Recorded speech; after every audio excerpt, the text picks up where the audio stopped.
পারেন কি পারেন না? দুনিয়ায় জ্বালাই দিতে পারেন। আর এই যে জ্বালানের একটা ব্যাপার, সেটা শুধু আগুনে দিয়া আগুনের মধ্যে পড়বে এমনই না।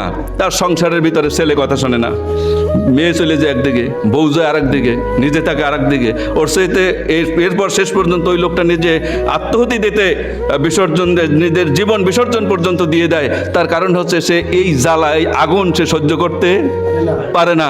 আর এটাই হচ্ছে সবচেয়ে বড় আগুন, ঠিক না? সমাজের যে জায়গায় যায়, কারোর সাথে তার লোকে মিশ নেই, কোনো লোকের সাথে সে মনে করে আমি অনেক কিছু হয়ে গেছি, আসলে কারোর সাথে তার সম্পর্ক নাই। সামনে সামনে সবাই হুজুর হুজুর করে, কিন্তু পিছনে গেলে কয় যে এই লোকটা মরলেই সমাজটা ভালো হইতো। আছে না এরকম লিডার? এমন লিডার হওয়া চাই না। বরঞ্চ মরলে তুমি এমনভাবে জীবন গঠন করো, তোমার জন্য লোকেরা যেন মরার পরে দোয়া করে, তোমাকে যেন স্মরণ করে।